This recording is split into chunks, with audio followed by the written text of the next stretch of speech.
Welcome to our webinar, Virtues and Vocations, Conversations on Character and the Common Good. In this series, we share conversations about how education and work can promote human flourishing. This series is part of Virtues and Vocations, a national forum housed at the Institute for Social Concerns at the University of Notre Dame and supported by the Kern Family Foundation. Virtues and Vocations seeks to foster a community of practice amongst scholars and practitioners across discipline who are keen to understand how best to cultivate character and moral purpose in higher education and the professions themselves. This webinar is one of the ways we facilitate these conversations. My name is Suzanne Shanahan, and I direct the Institute for Social Concerns and am host for this series.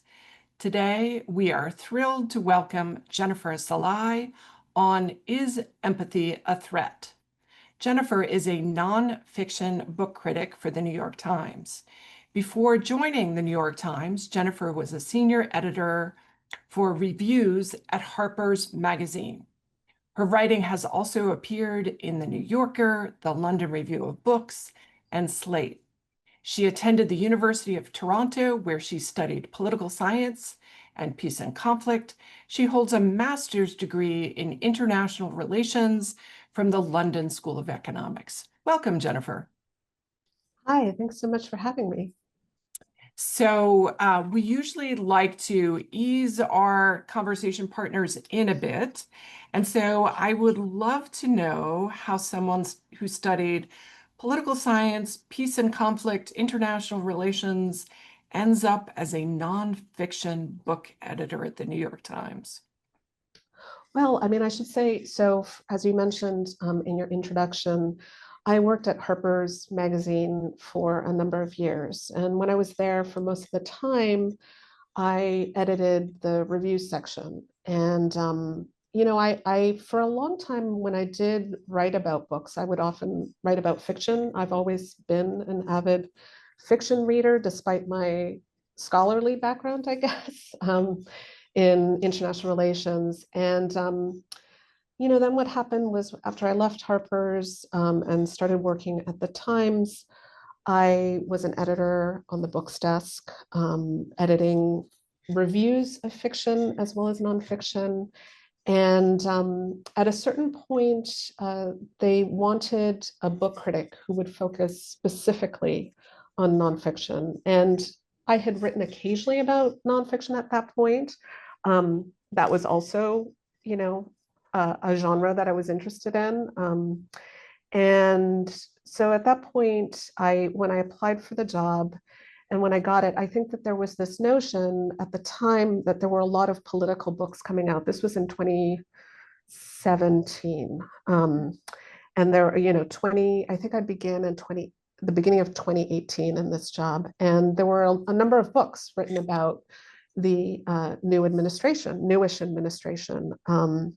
And they wanted a critic who had an eye toward those books, who was interested in covering, the political memoirs, the big history books that maybe tried to contextualize, American politics.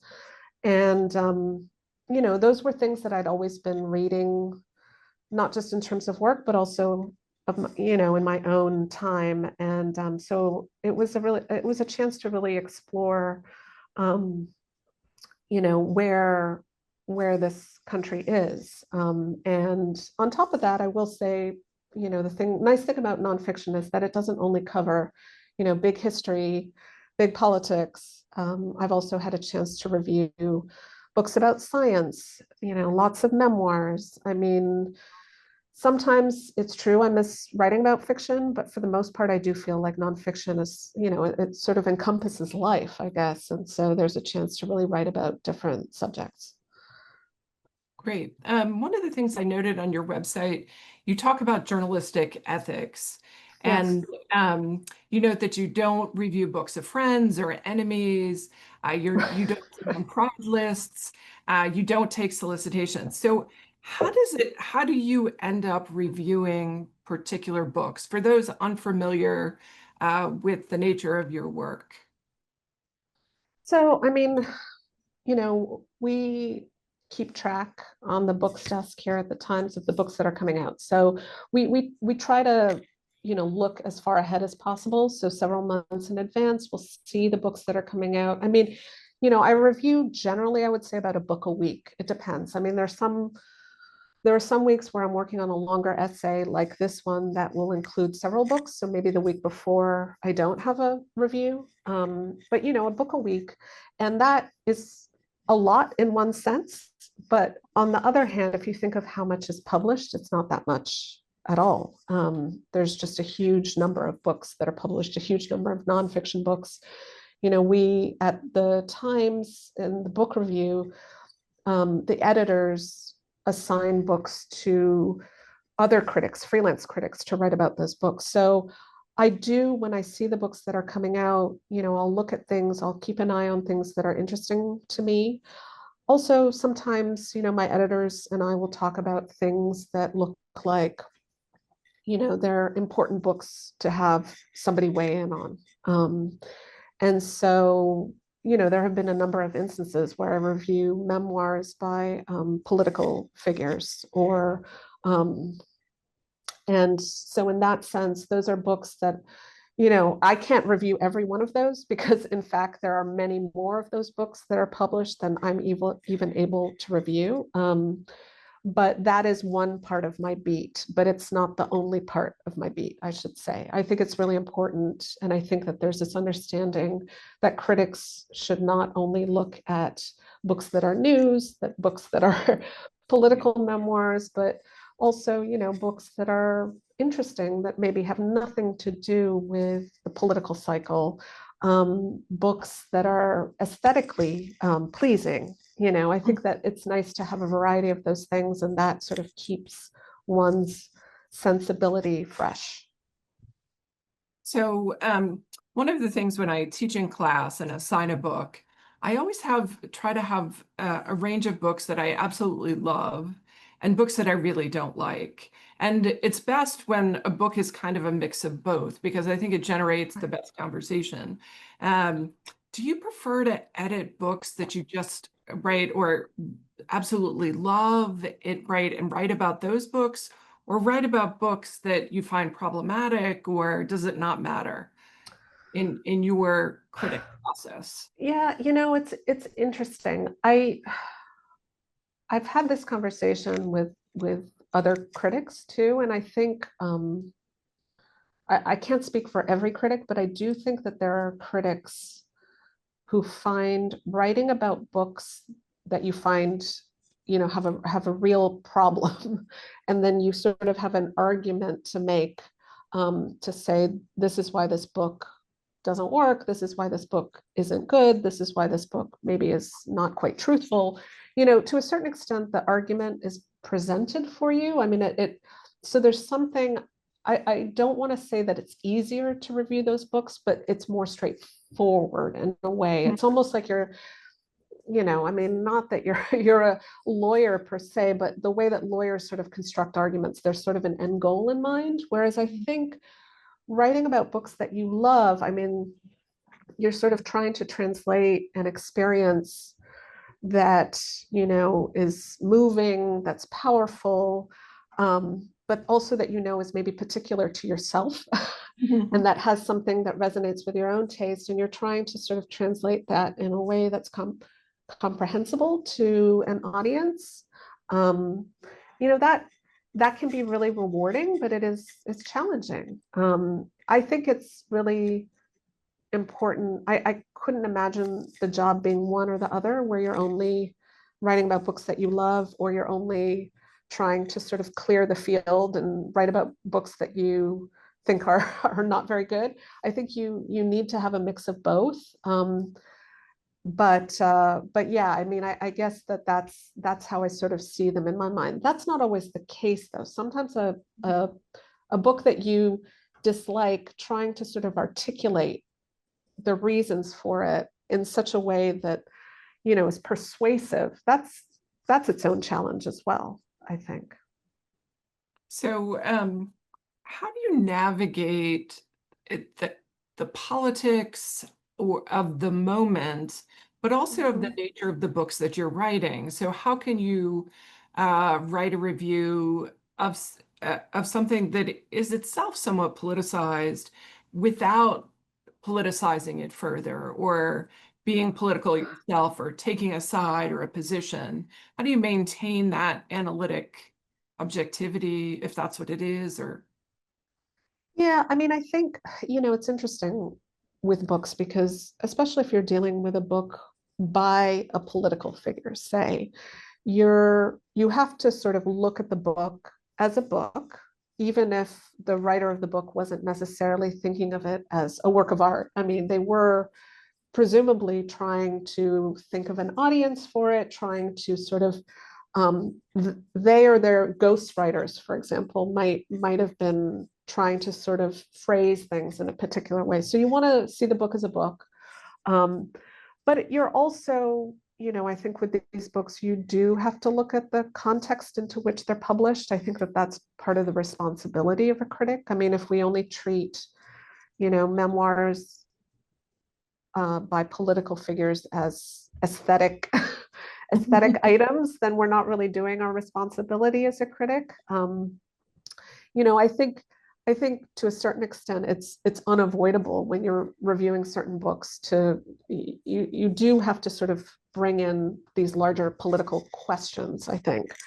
Um, I think at the same time, you're always trying to sort of test it against the intentions of the book and what the book is trying to do. And, that sort of helps, I think, keep a productive tension within the piece itself. It is not my job. I'm not somebody who's trying to tell people how to vote or whom to vote for. I think at the same time, though, there are these urgent political questions that I think it's impossible to ignore. And I think part of what I see the benefit of books as well as criticism is I do think that we live at a time where everything's sort of moving faster and faster and people are sort of encouraged to just react to stuff. We see stuff online as just sort of for engagement and attention getting is trying to sort of ping our knee-jerk responses. And I think the nice thing about being able to think about books on a regular basis and to sort of see how they speak to one another is to sort of think, okay, well, what is this saying to us? Like what sort of questions does this raise? Like it encourages a way of slowing down, which I think is helpful regardless of one's politics, maybe. great. So I want to transition and talk a little bit about how you came to this particular piece on is empathy a threat? So where does the idea evolve from? Why was this one of the more extended, right, reviews that you wrote? Give us a little background and context if you don't mind. Sure. So, I remember about this was even before I had a job only writing reviews, but when I was on the books desk and I guess around, after Donald Trump won the election of 2016, I noticed that there was this conversation about empathy that you know, it, empathy, I think, is something that for a long time has been considered a good thing, a virtue. And what I noticed was there was sort of this new, I guess, debate that seemed to be emerging. On the one hand, you had some people, and I can, I will say that I'm speaking maybe more in terms of the conversations that I would see in pieces by writers and journalists, et cetera, of, okay, we need to think more in terms of where are our blind spots? Like who have we traditionally extended empathy to, and who should we be extending it to now?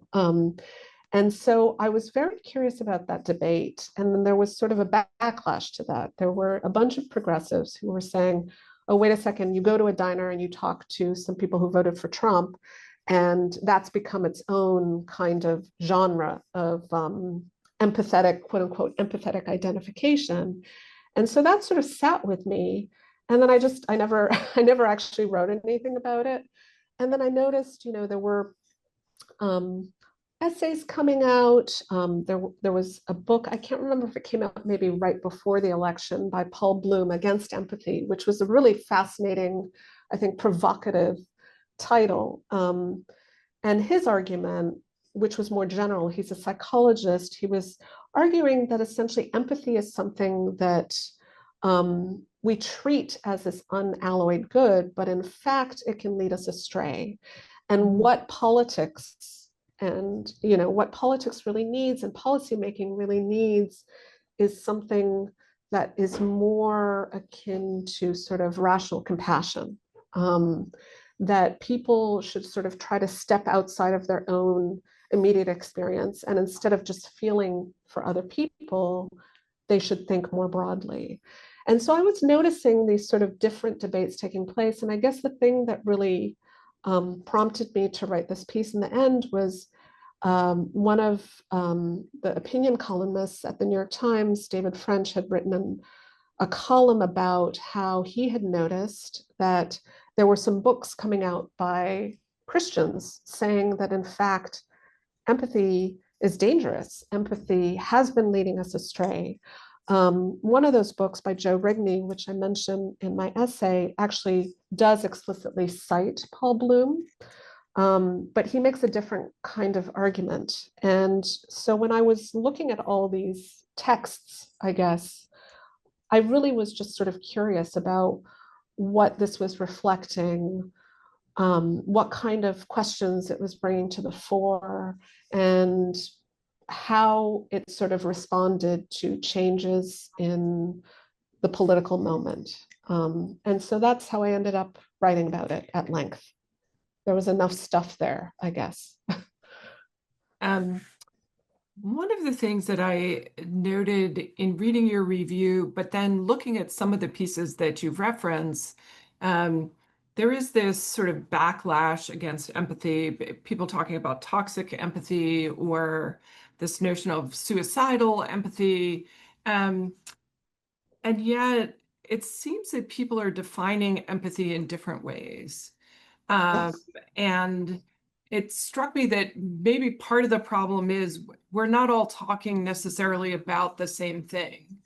Um, to what extent do you think that part of this is definitional, or sort of the deployment of empathy in public discourse versus how we mean it in a more analytic sense, or how do you account for that definitional question? Yeah, so I was fascinated to learn as I started my research that the term empathy, the word empathy, I should say, is relatively new. Mhm. And it comes from, early 20th century German aesthetics of all things. And it's this idea of feeling oneself into a work. So, I think I was struck by the fact that, I mean, even the books that are quote unquote against empathy argue that we should have some sort of sympathy, compassion, love. I mean, there's different sort of ways of defining how we should interact with others. I think that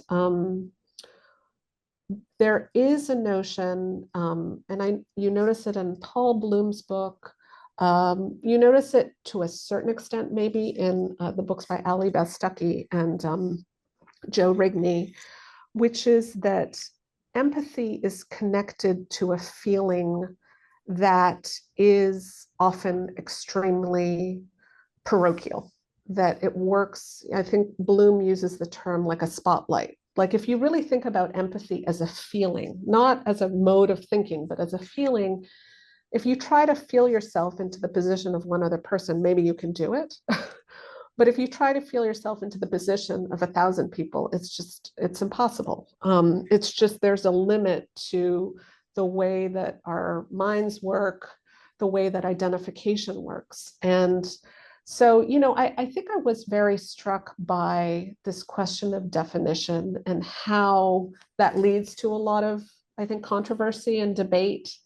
But I think also at the same time, what I did notice, and this is why I was very interested in this now, was that now I think the conversation about empathy has taken another turn where, yes, I mean, Elon Musk talks about suicidal empathy. So he's talking about maybe a particular kind of empathy, but he also does say that empathy is a bug in in uh, in our makeup, and that it's too easily exploited, and therefore it's dangerous. And Allie Beth Stuckey and Joe Rigney, they don't say the same thing, but it sort of stems, I think, from a similar suspicion that there's something about empathy that's too easily weaponized.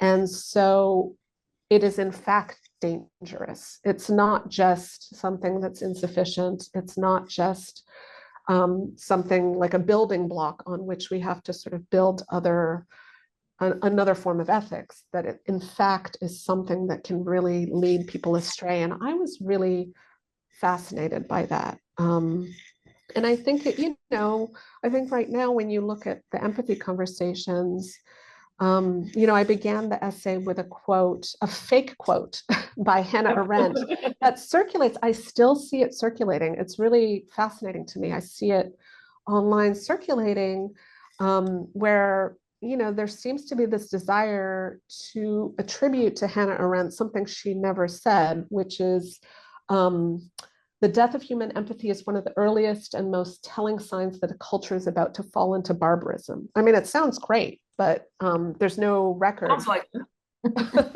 There's no record that she ever said it, but I do think that there is this desire right now. I think right now, you sort of see politics has sort of reached this point where, the notion of, you know, uh, that the notion that there are some people who are not only not deserving of sympathy, but the way that they can be treated, that cruelty isn't necessarily something to be avoided, that sometimes cruelty is necessary for the health of the body politic. I mean, that's something that Allie Beth Stuckey talks about in her book, where she says, yes, I feel some sympathy for example, like an undocumented immigrant, but at the same time, in the larger picture of things, for the politics, for the kind of polity that we need, we have to sort of put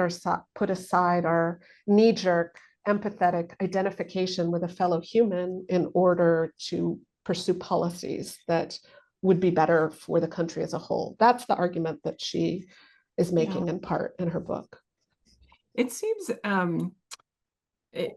in that particular book, I'm reflecting on there was a response from two psychologists that talk about the empathy as emotional and cognitive. And it seems that these critiques are really relying heavily on the emotional dimension of it. So, right, you see someone suffering and you have extraordinary sympathy, and not sufficiently on the cognitive dimension, which is about promoting understanding of, right, to be cognizant of that understanding. It also seems to me that there's a confusion in her argument about sort of justice and mercy, right? So that there need to that that empathy, which really in her work I see much more as a kind of crude sympathy, is something that should invoke sort of exceptionalism to policy, to thoughtfulness, as opposed to amplifying our understanding of the human condition. And I wonder if in your thinking and in writing this distinction between emotional and cognitive made sense. I noted in the book in the review that you reached out to Paul Bloom to have a chat with him. Right. I would love to hear more about kind of that tension. But also, what did Paul Bloom have to say? Yeah, I mean, it was really interesting. I mean, his book is very interesting. I mean, he does see a real distinction between empathetic identification, which is, I think, it's not necessarily totally irrational, but it isn't the same as, rational compassion. And, I think when you mentioned Allie Beth Stuckey's book, and I think you see it in Joe Rigney's book, and I think you see it also in a popular understanding of how empathy works, that it really is, I think people emphasize the feeling element because I think often we start talking a lot about empathy in the context of dehumanization, for instance. And in Bloom's book, he mentions this question of, is empathy the brake or is it the gas? That, Mhm. he gives the example because when he was working on his book, that people would talk about for example, the guard in a Nazi camp.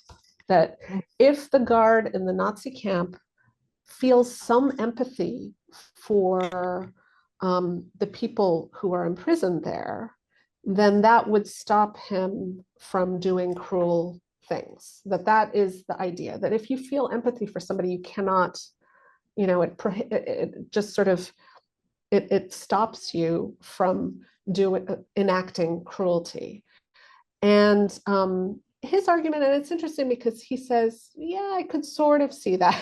I could sort of see that. But he also emphasizes that, in fact, the Nazi Guard is probably also working from a place of empathetic identification with other Nazis. I mean, that is a very powerful, that the idea that empathy can work as a brake discounts the fact that it just as, or maybe more often, works as the gas to make you feel solidarity with other people, which can completely enable acts of cruelty, as we've seen historically. So, I mean, I think what Bloom does and what, even Arendt does, and I talk about this at the end of the essay, is that they both emphasize thinking and they see it as distinct from this notion of empathetic identification, that what you need is to use your imagination. I think Arendt has the term to use your imagination to go visiting, to train your imagination to go visiting, which I think is a really lovely phrase. And so it's not necessarily about feeling something, it's about sort of stepping back, imagining yourself in not being somebody else, but being in the position of somebody else.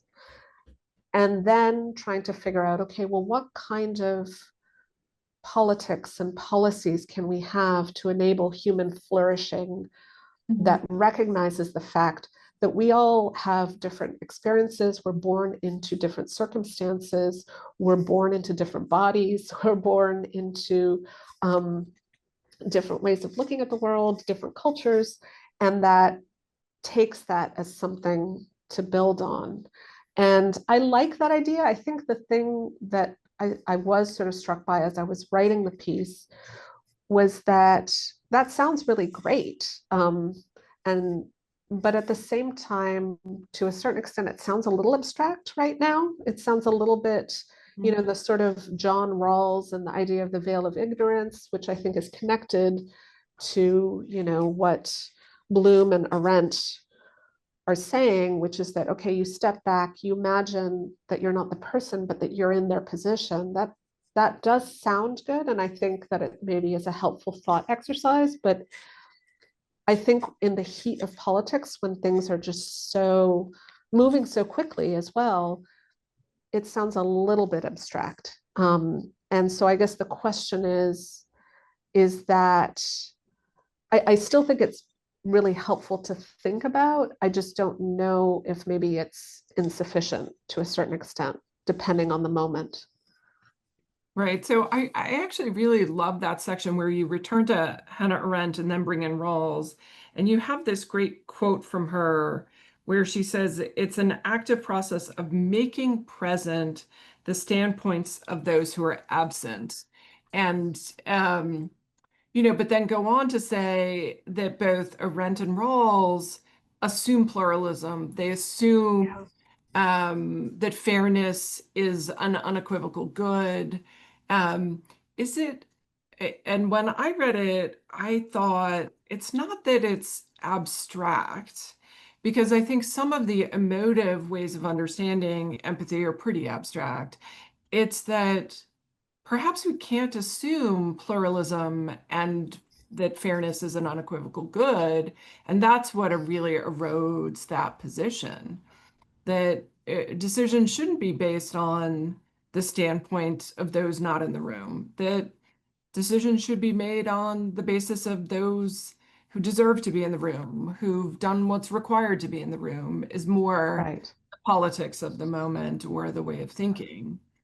Uh, Yeah. I mean, yeah, I think that that is exactly right, that there is sort of a presumption um, on the part of Arendt, Rawls, um, which I think for a long time was maybe considered such a sort of unquestioned idea that to yeah, a certain yeah, extent people didn't really have to really think about it. But it's like, oh yes, is this a pluralistic society? right, Is that considered the goal? And I think what you see right. right now in a lot of the sort of most divisive debates politically is that there's not necessarily agreement about that. And so I think that, yeah, I think that that I have to say, that sort of, it's funny when you're working on a piece like this where you have like very, you've got all these different viewpoints and different texts that you're dealing with different perspectives is, you know, I'm somebody who, I mean, there are all kinds of different approaches to writing essays like this. I have a little bit of an outline, but I usually depart from it because I do feel like in the act of writing, it is an act of discovery. Oftentimes where you're sort of seeing how these things work together or work separately and seeing how they coalesce, where they disagree, where different writers disagree, and sort of trying to find your way to this notion of, okay, well, what does this mean? And I think that that was what I was sort of struck by at the end of the piece when I came to that point where I was like, oh, wait a second. We are in a moment right now where, I mentioned in the essay where there are these memes coming out from government accounts, which I think would have been hard to imagine a few years ago, even, maybe 8 years ago, 7 or 8 years ago, during the first term of President Trump, which is you have these memes that aren't just stating actual policy, but that are actually saying, presenting these images that of you know people and and yeah, that there's a sense that it's not just okay, we're in a moment where these policies are being enacted, but we're in a moment now of different kinds of empathetic identifications, I guess is one way of putting it. And so, yeah, I was very sort of struck by that, I guess. Um, I want to return a little bit to the more toward the beginning of the article, and you have this beautiful conversation about how people imagine fiction as a place to cultivate empathy and even art as spaces of cultivation. And you have this fabulous Zadie Smith quote that I absolutely love that I want to talk a little bit about. You say that she says, "You can fool yourself writing a novel that you're saving the world, one by one, opening the hearts of people so they become better. But people's hearts can be opened extensively and they can do nothing." You have to be careful with that idea. Um, and I just wonder if you could talk a little bit about that notion, because that seems critically important, that even if we imagined a kind of empathy that we're closer to the way Rawls and Arendt think, uh, you have it and you do nothing with it. Yeah, yeah. I mean, I think that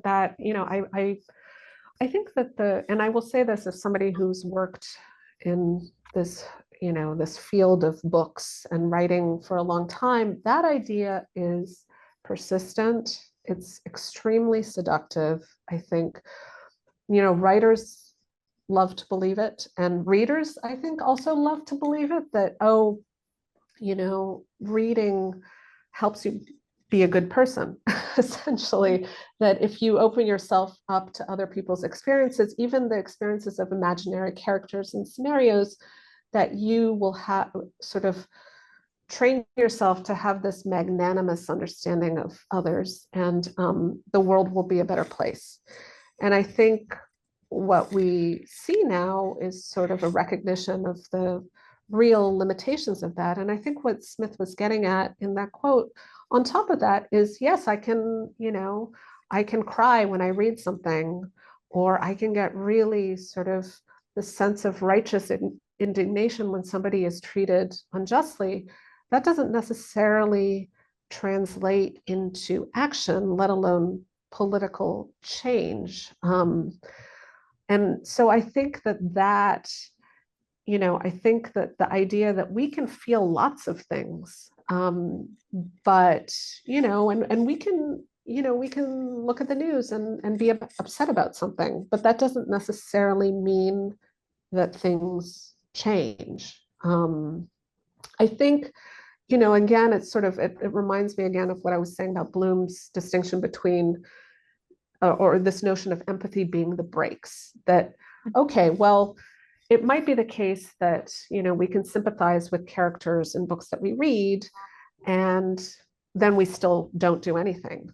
But maybe what it does mean, and I don't know, this is an open question, but it does mean maybe that if you are put into a situation where you actually have some sort of power to act in a way that could either help somebody or hurt somebody directly, that maybe you don't hurt them. Maybe that's the maybe that's Right. the sort of expansion of our moral imagine, which is a very, it's not so much political as it's sort of one-to-one, it's relational. It's the way that maybe we interact with other people in our lives, that maybe we have more of an understanding of where they're coming from. And so we don't act in such a way that's hurtful. Maybe that's a much sort of more modest, humbler kind of empathetic identification, but maybe that's real. I don't know. I think it's an open question. Yeah, I think that's a super just a compelling way to think about it. I had a conversation with someone over the summer um, who I would say has solidarity with a very different way of thinking, if we talk in the language of solidarity, and can imagine different ways of understanding reality and what's right and what's wrong. But the person's favorite book was also my favorite book, which is Crime and Punishment. We connected on the fact Book. that we had both read the book several times and it was an important book to our thinking. Yet I could discern no relationship between my thinking and this person's thinking. Right. It may be right that as you're saying, it's not about creating a more general positionality, but it's in enacting whatever our politics or our ethos is, we're more generous and less cruel in that we have a sense maybe of. Yeah. I mean, yeah, I think that that's a great example, because I think also, I mean, the thing about a work of, great works of literature like Crime and Punishment, or like any Dostoevsky really, is that, um, you sort of, you read something in it, but I also think, I mean, they're never really simple morality tales, right? I Mhm. mean, they're sort of opening up a kind of experience that maybe can be extreme, and that you sort of imagine, well, what is that like? But that's not something that really answers anything. It just sort of opens up questions, maybe makes the world seem larger and more complicated. Um, and so, in that sense, I think it is really fascinating when people love the same book and have still totally different outlooks on the world. Um, in reading the piece, one of the things I thought to myself was, oh, geez, we should just stop talking about empathy because it's become like a term that's been like distorted and perverted, and people are using it in different ways.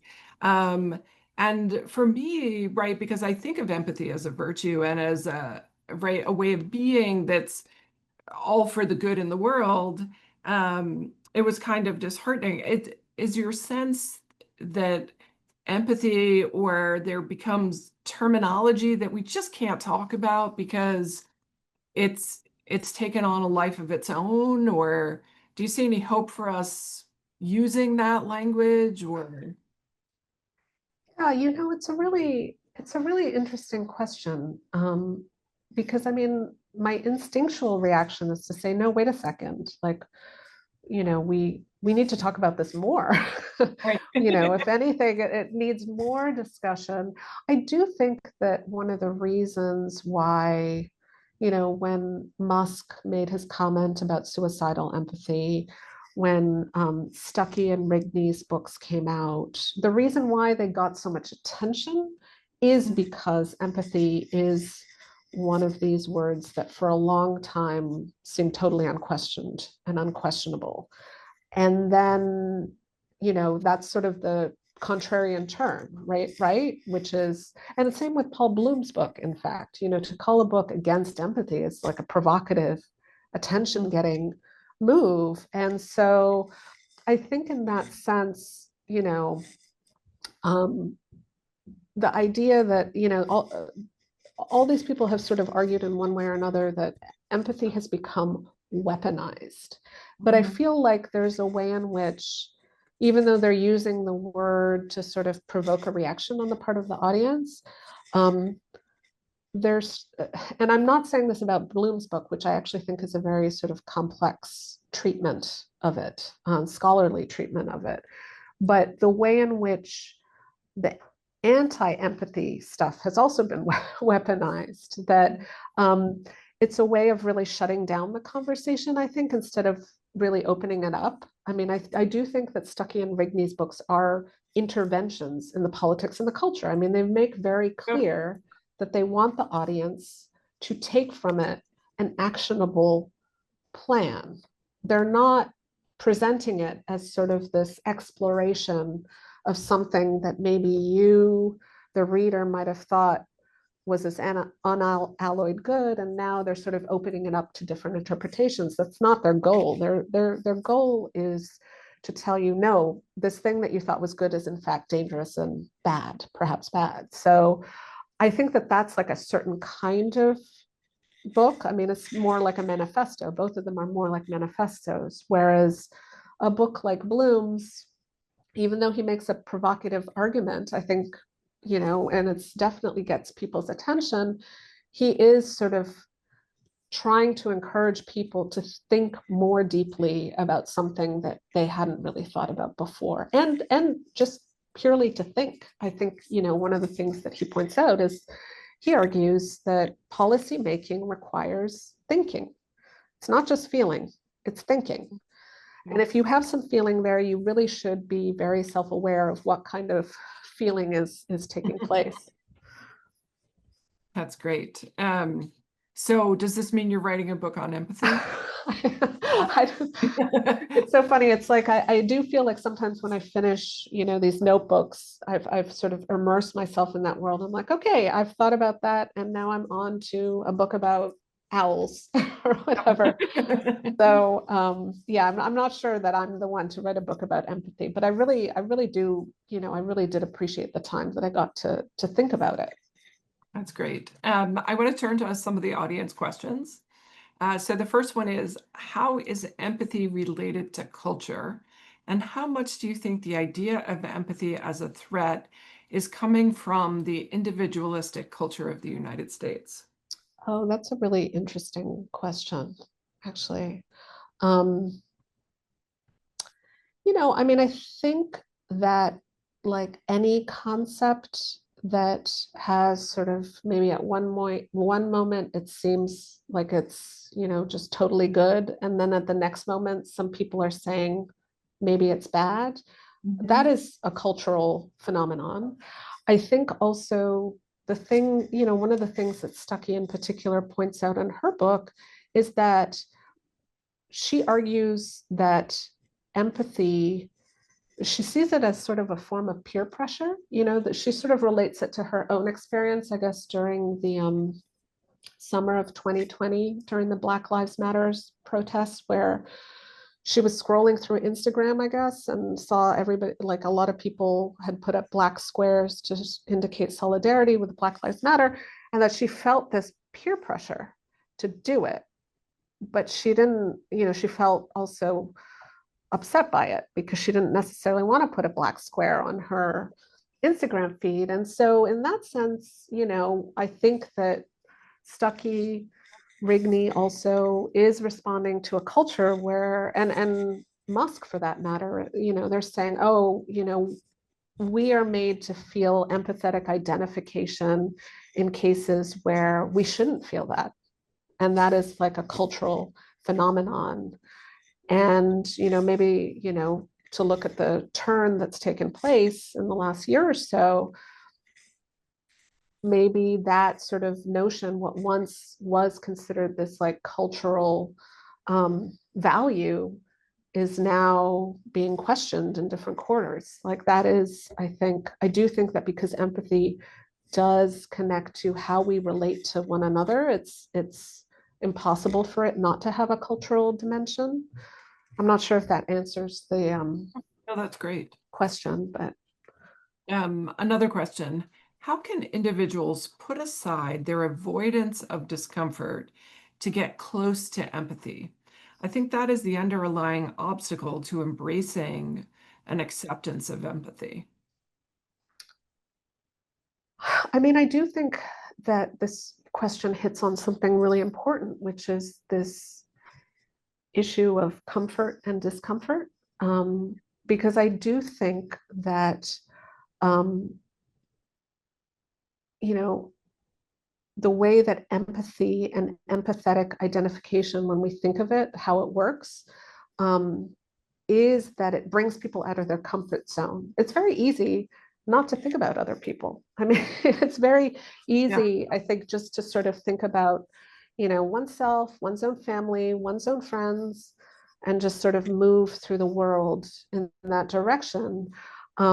Whereas I think that empathy um, often encourages the kind of identification that is not only uncomfortable, but inconvenient. Like, what kind of behavioral changes does it require of us? I didn't talk about this in the essay, but for example, like people who have this empathetic identification with animals. I mean, I have some close friends who are really not just vegetarians, but vegans who really, this that has changed their behavior in such a way that, you know, I think it encourages like a behavioral change that isn't necessarily, that's a very small example, but that it encourages like a kind of discomfort with a way of living in the world that for a lot of people isn't an issue.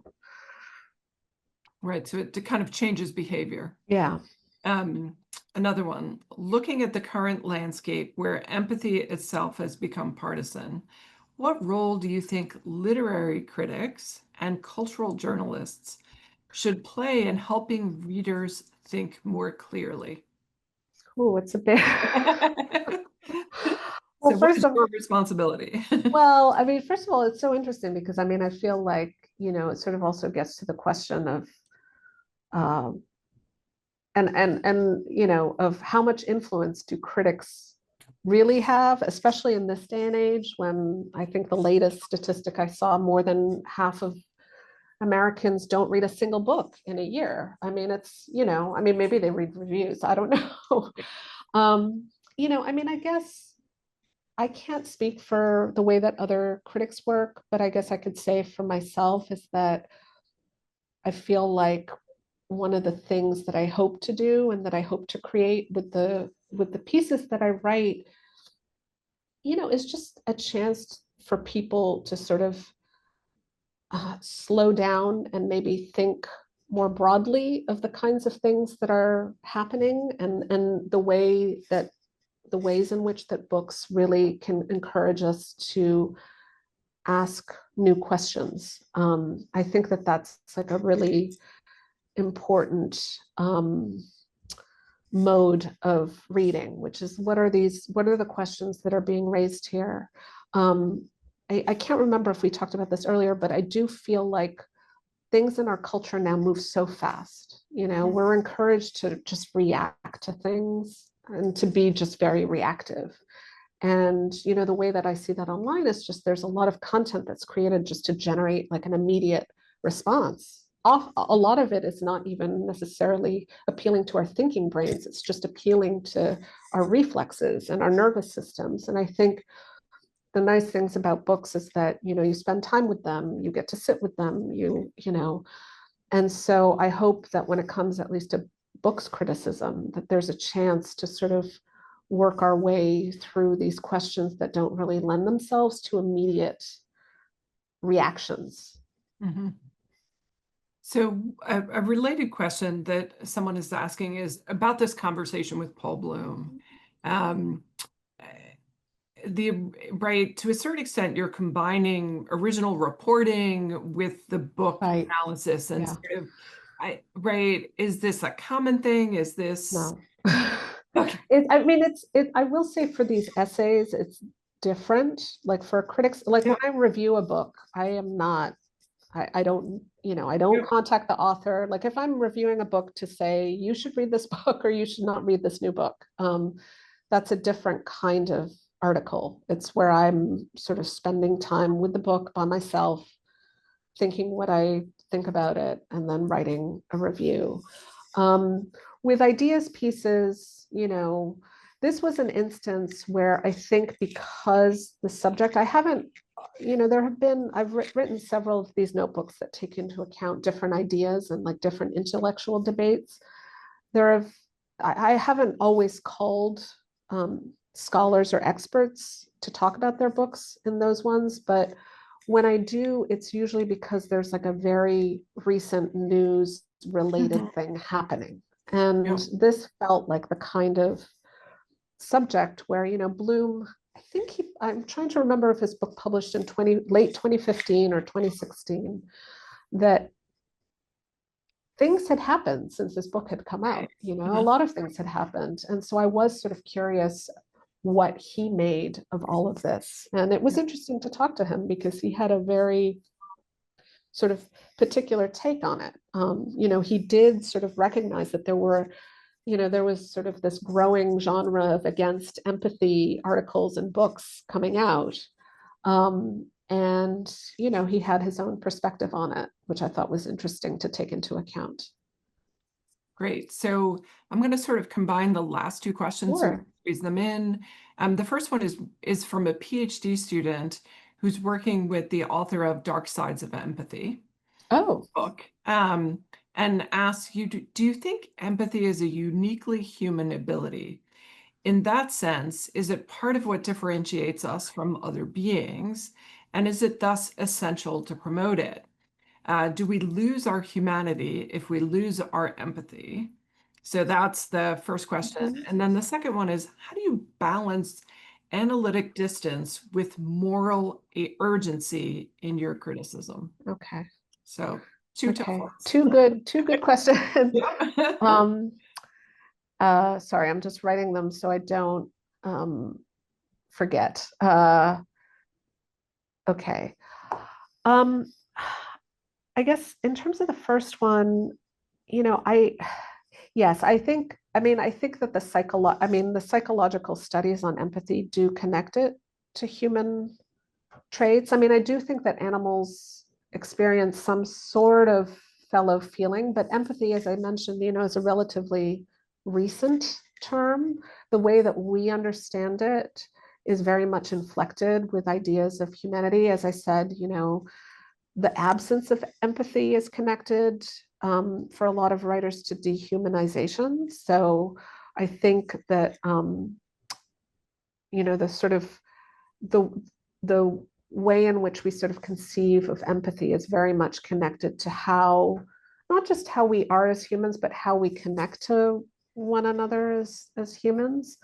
At the same time, though, I think it is the case that animals feel some connection to other creatures, but I don't know if we would call that empathy. A few years ago, I reviewed a book called If Nietzsche Were a Narwhal.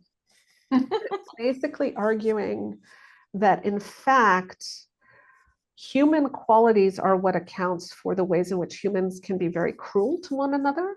And so, the author was pointing out that, it's not like chickens commit genocide. I mean, they just sort of, they might fight, but they don't do the kinds of monstrous things that human beings often do. But I think one of the things that I also thought about when I was reviewing that book is that, yes, but at the same time, it's like humans will do things for other humans or other animals that just animals are not capable of doing. They don't live in the kind of society or system where, the author of that book that I reviewed took care of honeybees. Like, he was very interested in that. I mean, you don't see other animals doing that kind of work. So I think that question, I feel like an expert on the psychology of empathy would really have to be the be all and end all to that answer. But the way I think of it is that it's definitely connected to that. And then the question about analytical, I can't remember the phrasing, something about analytical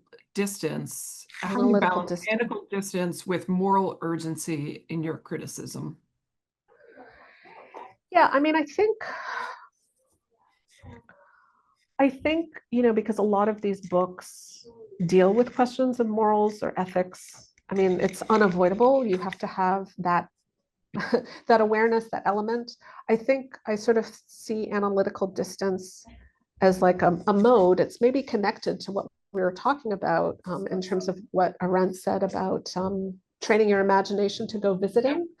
Yeah. But instead of doing it with other humans, you're doing it with books and ideas. You're trying to sort of take these different things into account. And then at the same time, critics are people who have their own tastes, their own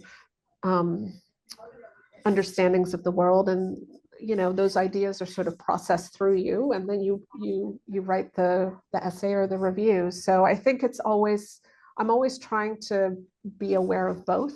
I guess I think it's important not to totally lose sight of one or the other, because then if it's only moral urgency, then it's not criticism. And then if you're only being analytic and you're not sort of taking into account the world in which we live, it can just seem just like pure aestheticism, which is also, not quite really dealing with the book as a totality. Great. So one final question. Oh, sure. And I don't know if you're allowed to answer it, but so what's a piece of fiction you're currently reading and enjoying? Great question. I have to say, this is not one that I'm currently reading, but this is a book that I read fairly recently that I loved, that I recommend to a lot of people when they ask me, which is The Director by Daniel Keelman. It came out, I think, this summer. And it's actually based on an actual person. It's based on G.W. Pabst, the filmmaker, the Austrian filmmaker, who he lived in Hollywood for a while and was like a big deal working with Louise Brooks, Greta Garbo. And he ended up, for whatever reason, getting pulled back toward Europe, toward Austria. And the book, the explanation given is that his mother was sick. And when he gets there, the war starts. And so he can't leave. And so he ends up, getting corralled into making movies for the Nazi regime, but not propaganda films. They're actually supposed to be pure entertainment, what he wants to make. And what he finds is sort of this very sort of, he's not himself a Nazi. He's like a liberal sympathizer, but he ends up feeling like it's a very interesting book, a certain kind of artistic freedom in that situation that he didn't have in Hollywood. So it sort of raises all these questions about complicity, art, commercialism. And it's just a wonderfully written book. I mean, the way that it's sort of kaleidoscopic, where you get different people's perspectives, and it's just really beautifully done. Wonderful. Thank you for that. And thank you so much for this conversation. It really whizzed by. I really appreciate it. Thank you so much. Yeah, this was great. And thanks to everybody who joined us today. Please join us again on December 1st when Karen Swallow Pryor will join us to talk about vocation. So thank you. I really loved this conversation. So did I. Thank you so much for having me.